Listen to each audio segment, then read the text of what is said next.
Hello everyone, hope you're all doing well. I'd like to welcome you all to today's webinar on the topic IoT Ecosystem Security by Pratik Teli. Hi Pratik. Hi Anurag. As per recent reports, it's predicted that the IoT industry will be worth trillions of dollars with billions of devices connected to each other. This surging demand has attracted hackers to exploit the vulnerabilities in IoT ecosystem, and it's crucial for us to be aware of the security aspects of the same. So without further ado, I would request Pratik to take over. Over to you, Pratik. Okay, Anurag. Thank you. Hello and welcome everyone to the IoT security webinar. First of all, I thanks Anurag for the introduction about the topics and about the me. So we are going to start with the introduction of the speaker and then. Okay. So my name is Pratik and I'm a cybersecurity analyst and trainer at IIS. So having some global certifications like CCNA, CISC, CH, and with the skill sets like VAPT, network and Wi-Fi security, web application security, IoT security, and the digital forensics. Area of span is basically for the network and the IoT security and some of the forensics part. So this is about the me, and we are going to be worked on, or we are going to be discuss about the IoT ecosystem security. Okay, before we are going to be go further, feel free to drop your questions or the queries into the chat box. So at the end of the sessions, we can address that questions.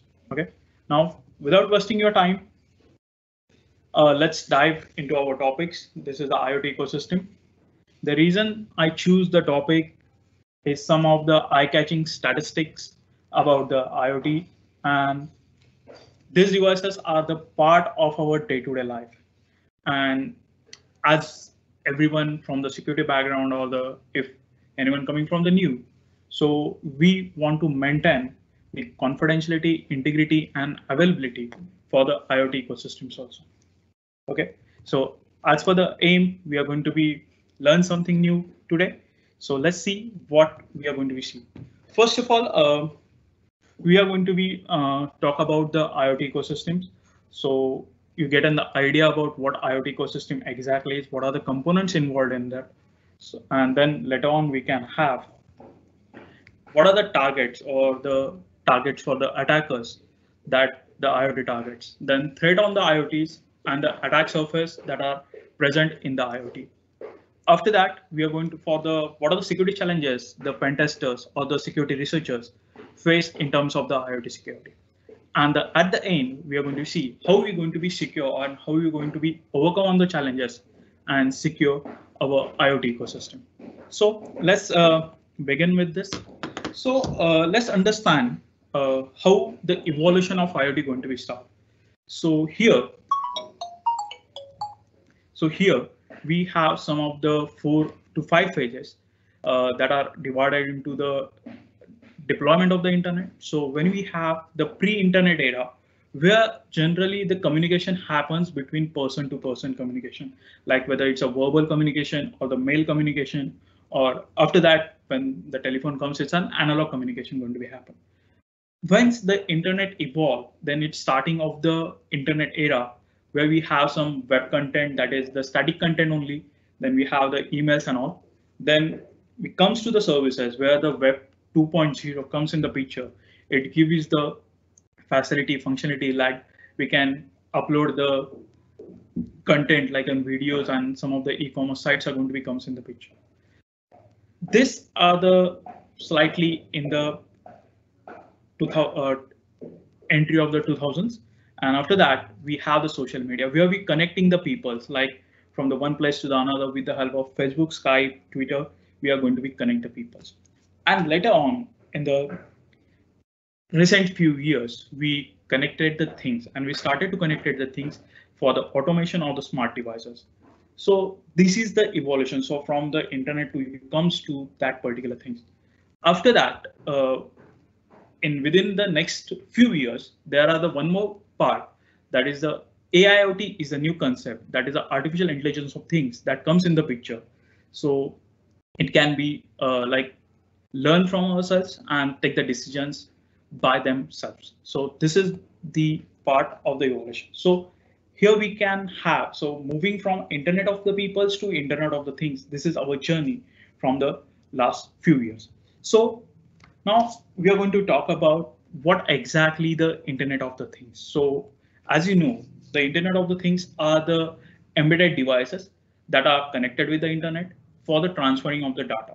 So it is like it is generally taking the sense the information with the help of the sensor, collect that information, do some initial processing at the device itself, and then transfer the data towards a backend data centers or with the help of the gateways. So these are the things like you can have your physical objects and that have the ability to transfer your data towards the network.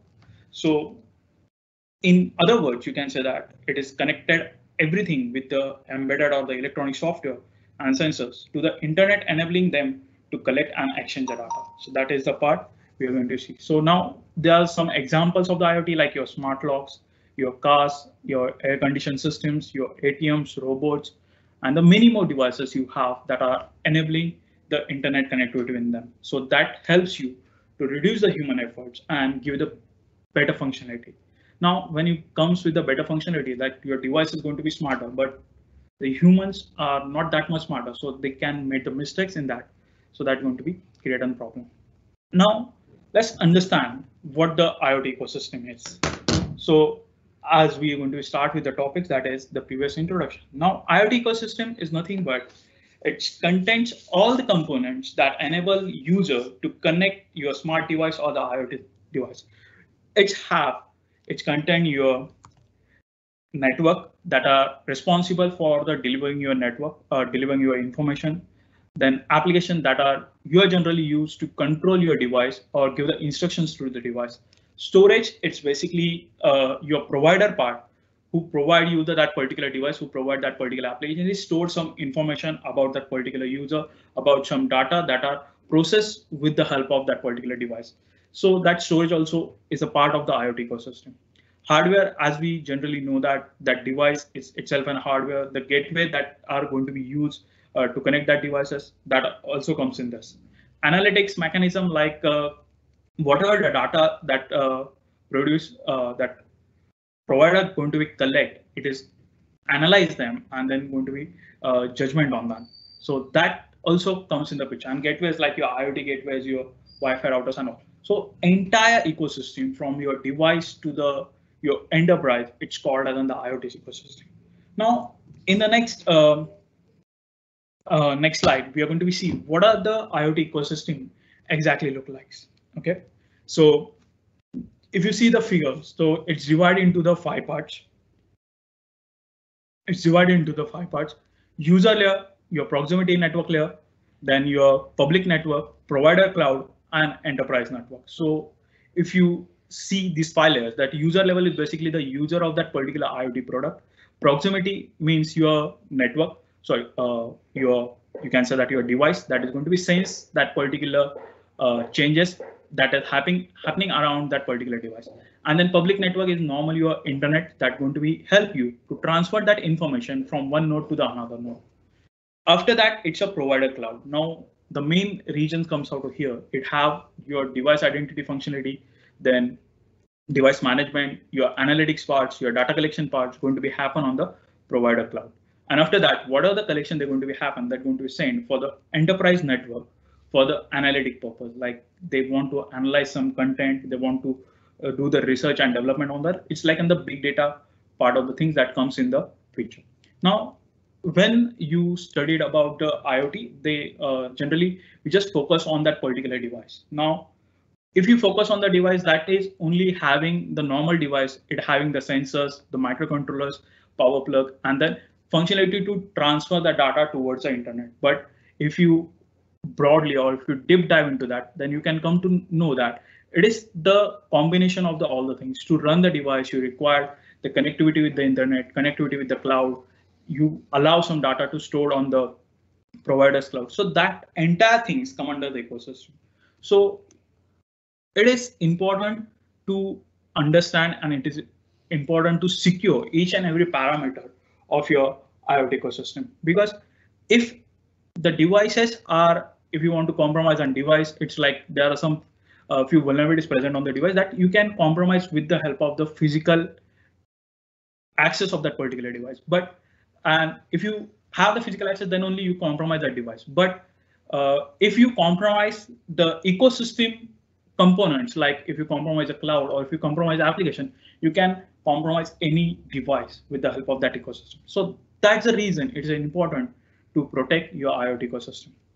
So this is the entire part, and let's see what are the targets that we are going to have in the IoT.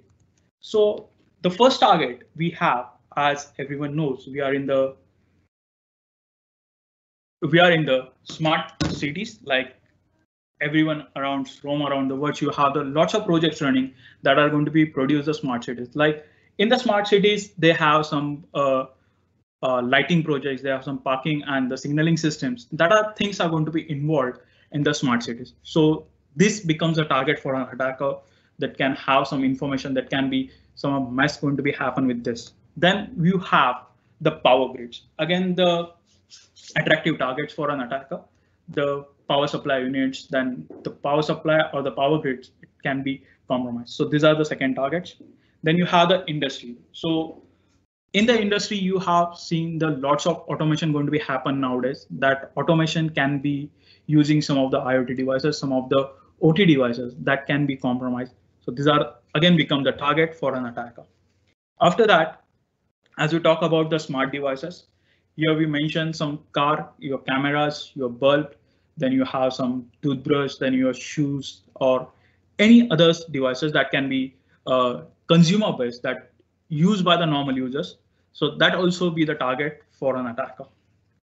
Then you have the medical devices. It is an lots of the devices comes like your Fitbit, your you can say that oximeters and all. So these are the devices again become the target for that. Then air travel also, like lots of airport using the IoT best of the things to monitor their traffics or maintain the user behavior or user functionalities. So that again become the target.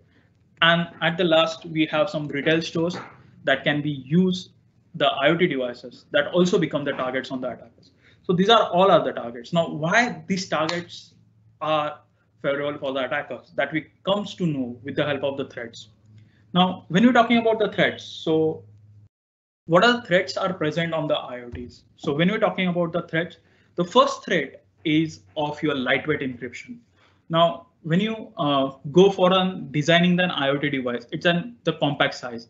It's using the less power. So with the help of less power, you have to be compute the key size that is going to be support that less power. If you if you use the larger key size, it's going to be power consumption is more. So that's the reason they can have the lightweight encryption that are something like base64, or you can go for the SHA-1 type of the encryption they're going to use. And sometimes the devices are not encrypt the data. So there is one problem, that is one threat with the IoT device, and these threats can be found everywhere, from your device to gateway also and device to cloud also. Whatever the traffic you're going to send, that is with the lightweight encryption. So most probably the problem is that either proper encryption standards are not going to be used, and second, whether you are not going to be use a proper encryption out of there. Then you have the weak physical security. That is the one and the important parameter out of here. When you set up the IoT device, either it's in the home or in the industry, what are the measures you can take to secure that device physically? So the physical security is important because that the device, that is the end device that can help you to analyze the things, and whenever you give the commands to that particular device, they're going to be react on that. If that device is going to be break or that device is going to be damaged, the instructions are not going to be reached to that particular device. It can be lead to the denial of service, or you can say that permanently denial of service type of the attack. So it's basically like whether it's on the intentionally or unintentionally, you can damage some sensors or you can damage that particular device. So it's required the time to replace that device. So for that reasons, we need to take care about the physical security is a must, and it's a very important part in both the terms, whether it's in the consumer IoT or you can go for the industrial IoT, you have to think on the physical security. If you're not, then it's become the threat for you, and anyone can be easily access that particular device, or maybe they can damage that particular device and that become the threat for you. Then improper update mechanism. Now this is the second or the third threats you have. So update mechanisms are like sometimes you don't know how to update that particular device. Sometimes you don't know where the update comes and how you can incorporate that updates. That is the things. Or sometimes you have the vulnerable device, but the updates or the patch, you can say that are not released, because when you have the IoT device, it's a combination of your IC manufacturer, then your device manufacturer, and then the developer or the product developer, and then you. So they are the chains. So you have to be dependent on someone else. So when your chip fabricator release the patch for that particular chip, then your vendor can incorporate that patch and then you can incorporate it.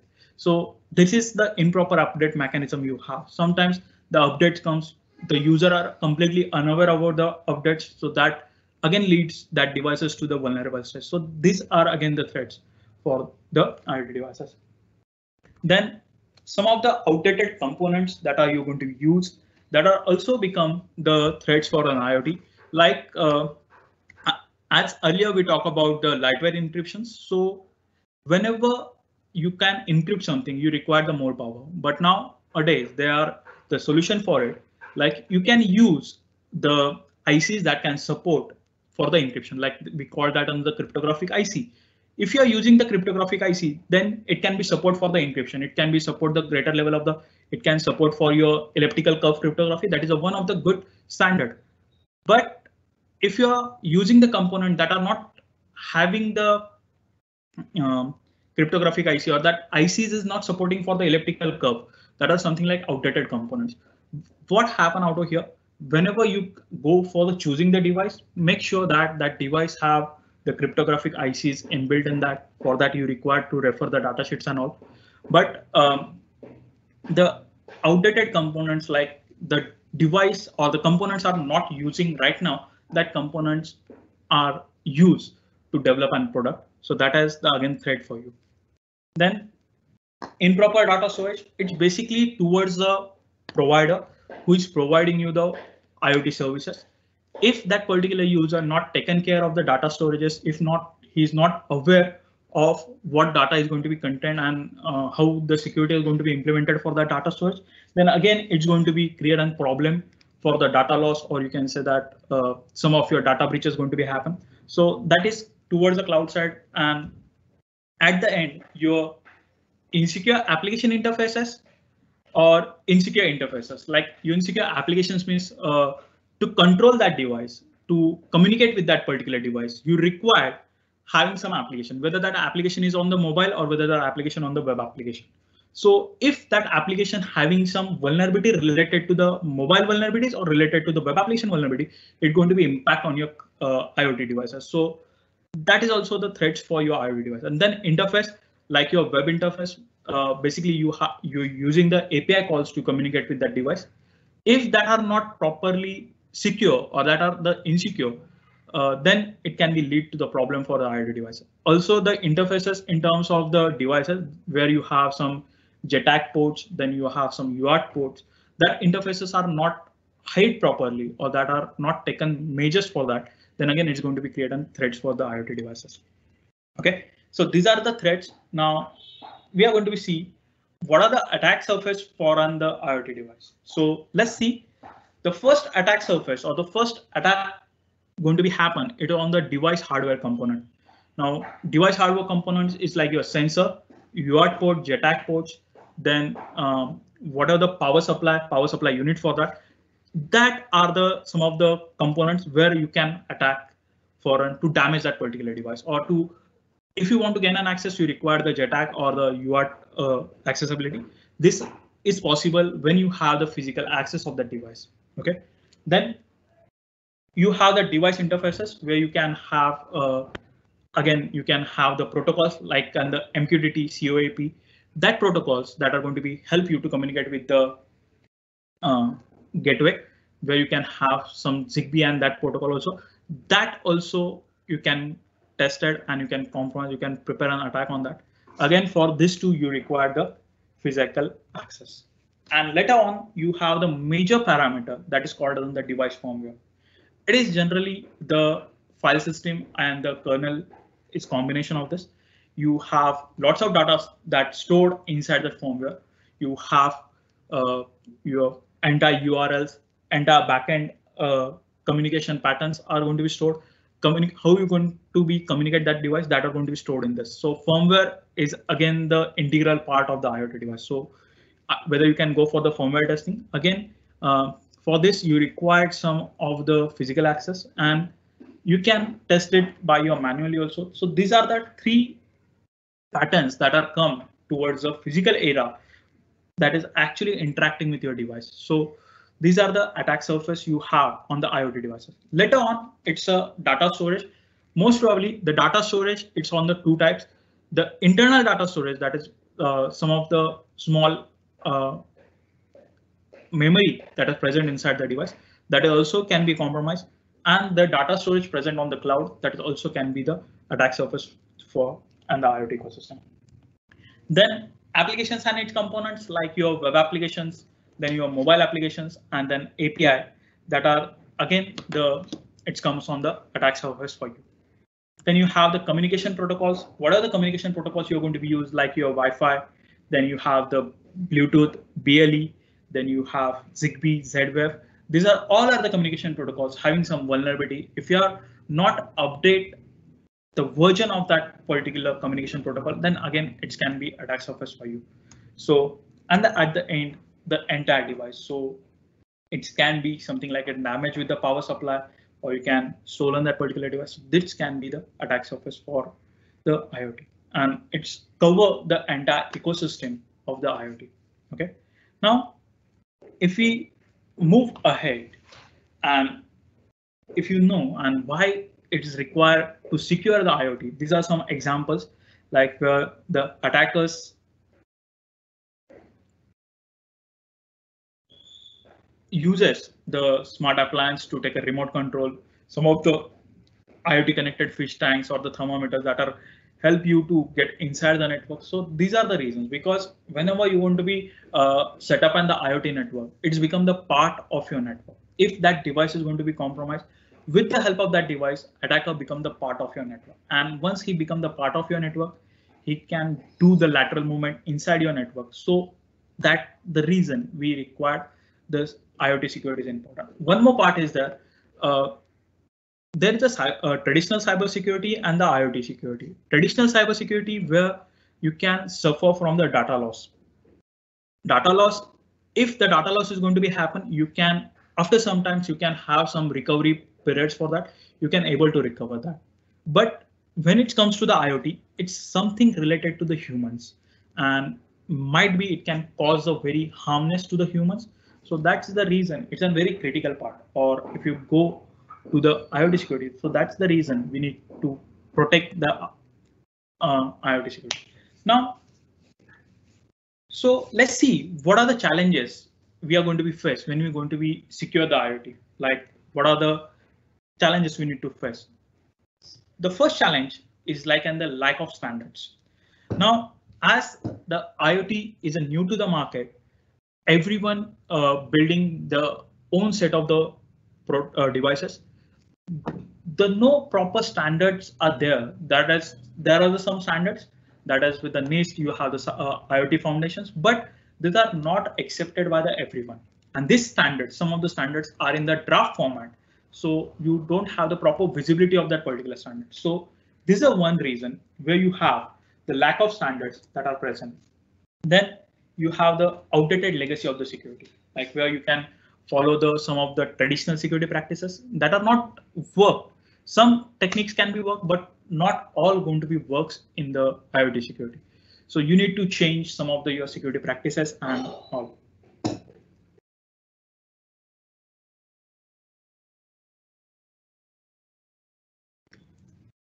Okay. Then you have the lack of encryption. Again, that is one of the challenge in front of the every security researcher or every developer. Your devices are not support the encryption. Some of the devices now, what are the devices you can purchase now might that can be support the encryption, but the older devices that are having the some of the older chipset, older components that are not going to be support the encryption for the communication. The communication, it can be the BLE communication or the inter-process communication also. Then again, you have the infrequent updates. Infrequent updates is because there are the dependencies in the IoT devices, like it's a combination of the devices. So if the vulnerability comes in the protocol, like if the vulnerability comes in the Bluetooth, then Bluetooth organizations are going to be deploy that patches that going to be deployed to the chipset, and then it's going to be the developer. These are the chain of the process. So that's why it can be, you can say that infrequent updates are there. So this is again the challenge. And unreliable threat detection methods, like where you are not able to detect what are the threats, where you are not able to identify where your device is compromised or not. So these are some challenges we are going to be faced when we dealing with the IoT ecosystem security. Okay, now let's see what are components of the IoT. So when we talking about the components, the first component is your device that are containing your sensors. The sensors having the ability to sense the particular, if it is a temperature sensor, is going to be sense the temperature and give the indications to the their microcontroller. Microcontroller process on that, and that is going to be sent to the gateway. And after that gateway, it is going to be send it to the cloud. Now, the gateway is used for if you want to connect the many IoT devices or the multiple IoT devices, different devices. For that reason, you require the gateway. Then you have the cloud. That is again the one of the important part where your all data or all control are be present. That is the cloud. And then analytics. It's generally the big data. What are the data collected from the devices? What are the data collected from the users that are going to be analyzed out of here? And then you have the final user interface. User interface is from the both end, the users and the enterprise users also. They are going to be users interface.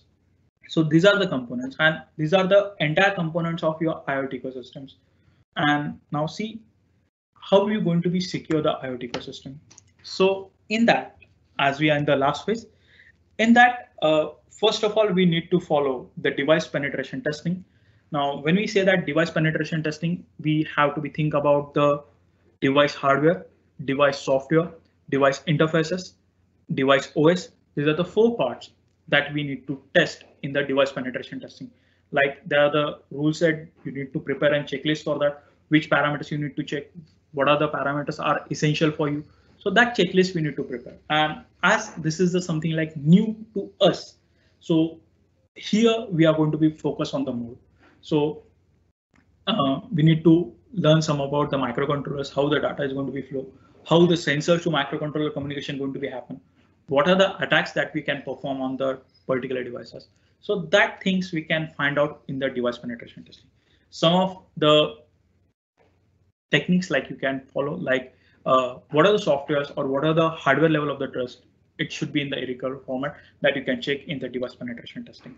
So it is important to test the device penetration, test that particular device, whatever device you have. If you test that particular device, you get an idea about what are the vulnerabilities and what are the loopholes or what are the gaps are present inside that particular device. So that can be helped with the help of the device penetration testing. Then you have the network and the gateway penetration testing. Network in the sense you can have tests for the Wi-Fi, ZigBee, then you have the Z-Wave, BLE, Bluetooth, and the normal Ethernet network also. That network you want to pen test. The testing criteria is basically how the communication going to be happen, whether you are able to get any unauthenticated access via any ports, or whether you get any BusyBox access or that. So that you have to check out. Gateway testing is again the same, like it's a combination where you need to check whether it's the gateway is configured as per the best practices or not. That things you're going to be checked out of here. Then the cloud and the API pen testing is again the same, where you can check for the where the cloud data is going to be present, what are the cloud infrastructure security is there. So that things you're going to check. API testing is again from your application to device, what are the data is going to be, what are the instructions going to be sent, that is via the API. So that API testing also you need to perform when you want to secure the IoT. Then data storage security, where your data storage is there. So that things you need to secure. So if you elaborate this point in more, so that is you need to secure the data at rest, data in transit, and data in use. So that is covered in the data and security.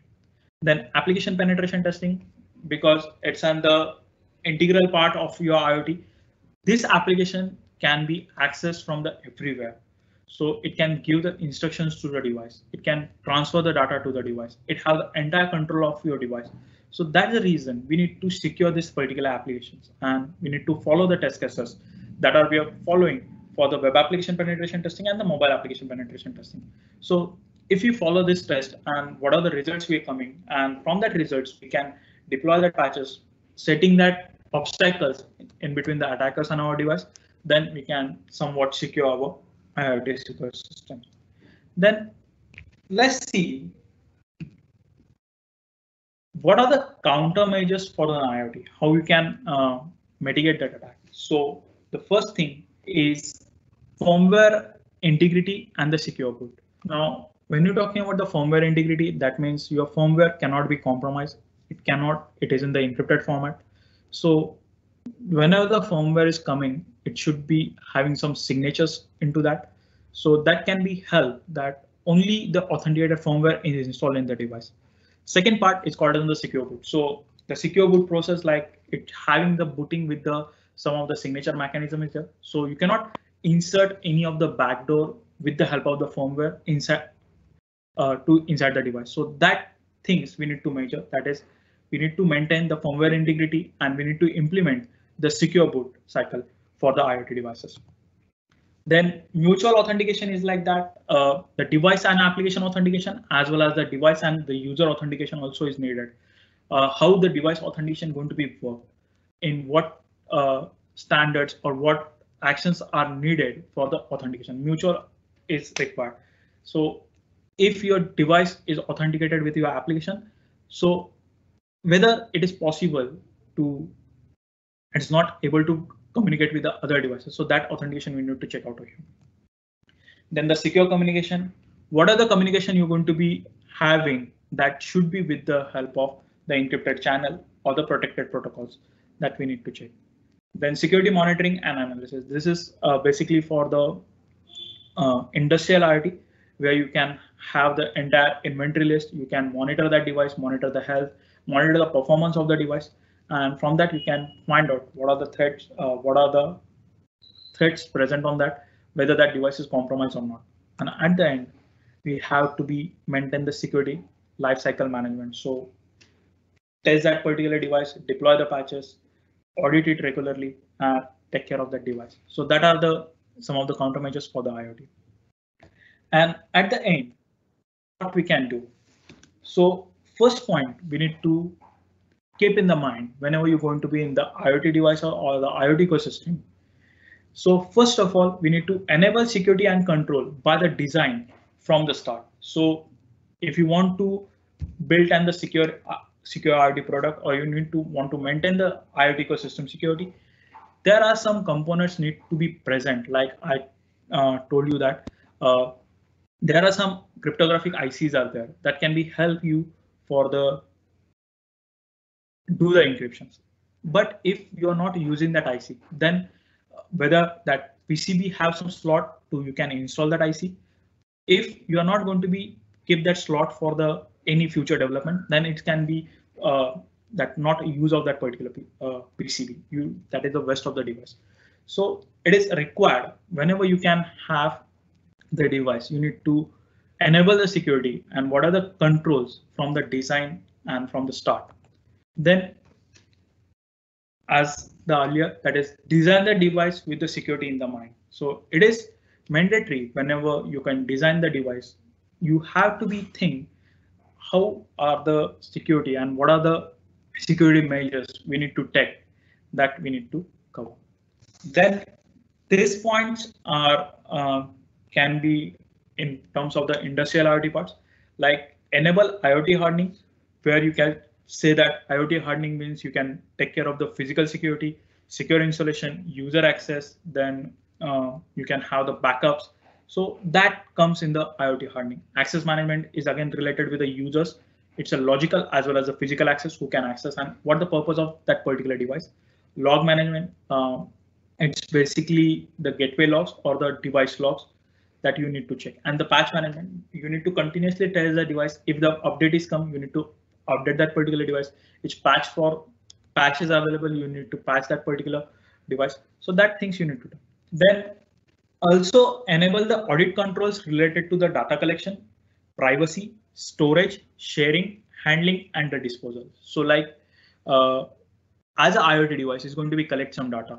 That data is related with your something like the personal data or some of the analytic facts that we need to check. The privacy means what data is IoT device is going to be collected, that we need to check. Storage, where is data is going to be stored, whether it's stored in the device itself or the cloud. The cloud, what the cloud, whether it's a provider cloud or any other cloud. So if it is in the provider cloud, the provider with the whom it can be shared that particular data. So that entire thing we need to check how the data is going to be handled, how the device is going to be handled, and at the end, if the device is damaged, if the device is not in the use, how you can dispose that particular device, that also we need to think.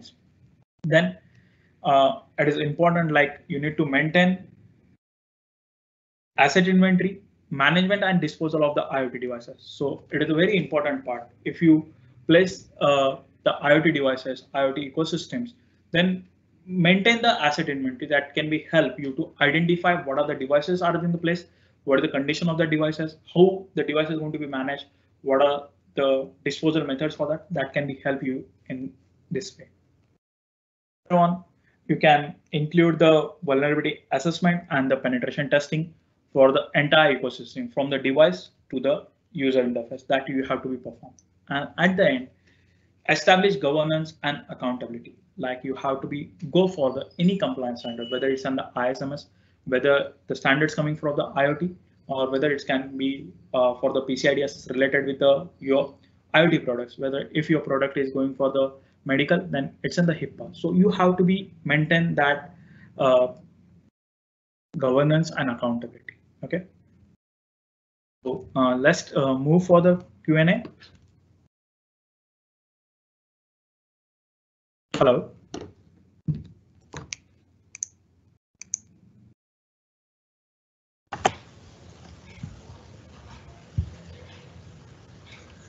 Okay. The question is how to deal with the attack that attack security and makes a device vulnerable of a future attack. So the attacks that are possible on the IoTs are like in the DOS attack, some of the installation of the malwares via the open ports. So what you need to do is like you need to firstly find out for the IoT devices, what are the open ports? If that IoT device is directly communicating over the public network or it is supporting with the BusyBox. So BusyBox have some components or the ports like in the port number 23 that is used for the telnet, and port number 22 is also there. Port number 21 is also there.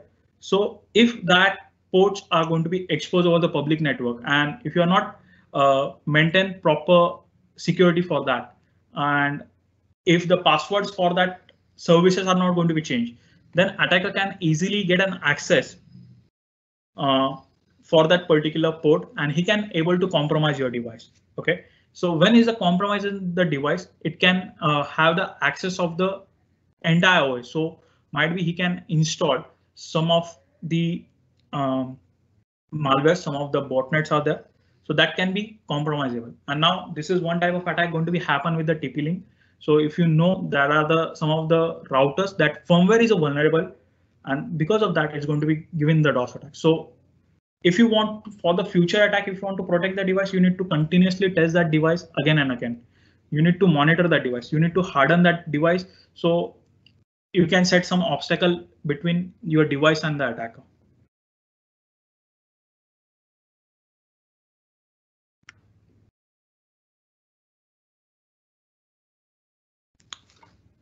Okay. Basically, okay. The question is like that. Basically, IoT devices are behind the NAT. So how can an attacker access the device? Now, for that, the gateways are responsible. If your gateway are the public-facing gateways, where you can directly communicating over the cloud, or some of your devices that can communicate over the cloud, if that devices are compromised, like the example I give, like you have the TP-Link devices that are having the public facing. So that firmware is a vulnerable. So because of that, your device is going to be compromised. And if the attacks coming from the public facing side, it can be compromise the IoT device also. Somewhat it is from the update side also. Okay. Whenever the updates are going to become, the IoT devices have the functionality that can be it go for the automatic update or from the updates from your USB. So if that update are not checked, then again it's going to be creating the problem. So that's the reasons that can be create a problem.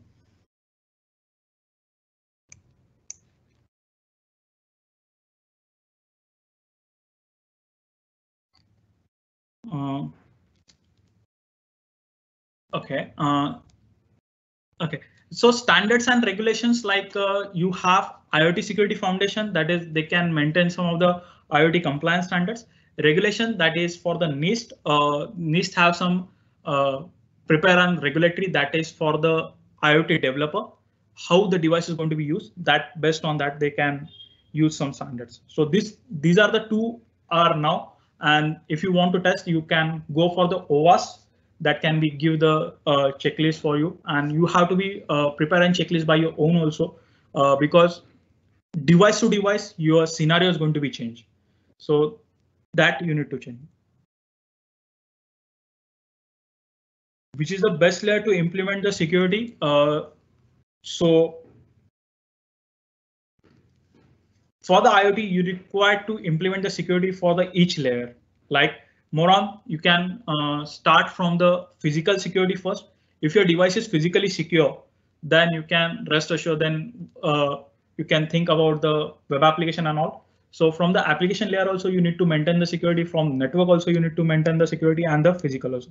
For each layer of the ecosystem, you need to maintain the security, because if the device is compromised, then it can be lead to some of the ecosystem.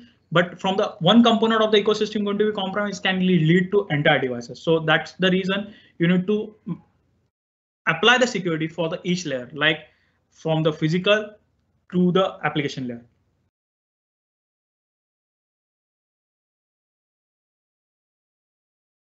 What kind of the basic knowledge? The basic knowledge for this IoT security is like that. It's depend on what type of the testing you can carry out. If you carried out the web application cloud, then that you have the knowledge. But when it comes to the device, you need to know about the some of the reverse engineering. Then you have to be handy with the firmware analysis. You have to know how to use the IDA. Most of the reverse engineering part you need to know in terms of the firmware. And some of the microcontroller knowledge also required to deal with the IoT testing, because to perform the test, we can extract the firmware with the JTAGs and all. Protocols like MQTT, COAP that you require. Then the knowledge for SDR, then you can have the BLE or the communication protocol that are used in the IoT.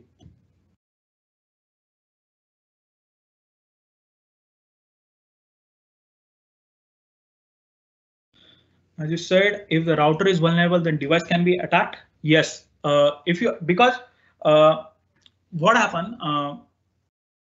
This scenario comes in the your consumer IoT. Consumer IoT in the sense, like if you have the Alexa, or if you have some of the other devices like your smart bulbs and all this that are connected with the same network. So if your router is a vulnerable, now why the router is vulnerable? It's because of some of the configuration or security, that is configuration mismatch, or you can say that that is a bad configuration. Then the firmware level of the vulnerability is present. Okay, So because of these two things, your router is going to be compromised and the router become the vulnerable.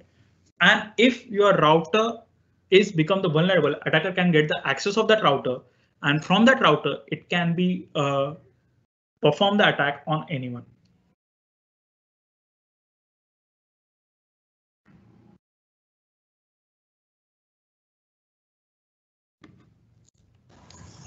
So Pratik, let's wait for a couple of more minutes to see if there are any Sure. other questions.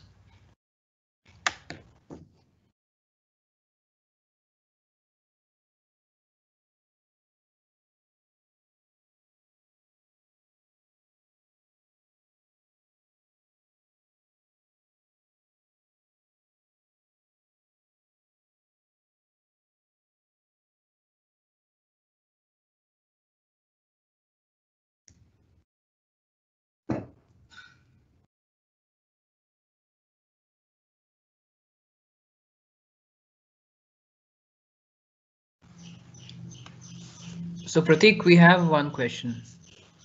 Okay, just give me a minute.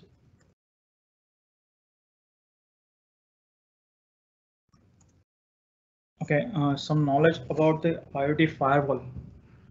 Now, I'm not heard the term called as the IoT firewall, but you can deploy some settings on your gateway or the router so that your IoT device can be segregated. There are some settings in your IoT devices also that can be help you to maintain the access control uh, for the IoT. But as of the firewall, you require to more configuration on the your router sides because that are the main entry and exit points.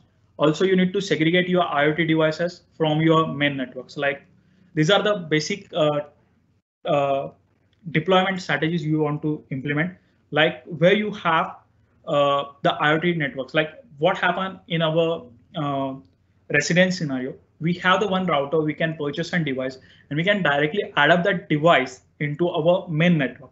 Instead of that, we can create the VLANs and we can segregate that network into the others. And now we can control from the router that we can avoid the traffic from the device to the internal network, so that we can prepare. Also, there are some security settings that can be work like in the firewall in the IoT device. So like how many users can connect to that particular device that you need to send. Also, what are the IoT defaults that you need to change? Like if you see the top 10 vulnerabilities in the IoT that are the major one is with the default settings. Like you purchase a device that are you not read the manuals properly, you can configure the device in the network as it is and that device with the default setting. So it can be compromised easily. There are some settings for the Bluetooth also. That Bluetooth having some encryption standard, but that you need to configure it. If you are not configuring that, that is your Bluetooth communication is a weak layer. So for that reason, you require to having some best practices. You need to read first manual and then you need to configure the setting as per the best practices. So that is somewhat the firewall for the IoT, and specific for the IoT firewalls, that is not there. I tried to access my router from the outside with the public IP. Okay, what's the problem with that? If you are purchasing the static IP, okay, static IP for the router, then and then only you can access the public IP. If you are purchasing from the ISP provider, the ISP providers, what are the IP using? That is at the ISP provider router, and from that you get the some of the link that is your private IP address. So that's the reason you're not able to access that. But if you purchase the IP address or purchase a static IP address for your router, you can easily communicate with that particular IP address.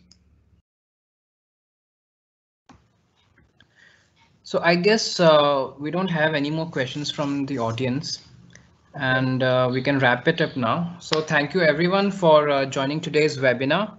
And thank you so much, Pratik, for giving such good insights about the IoT security and the importance of it in today's world.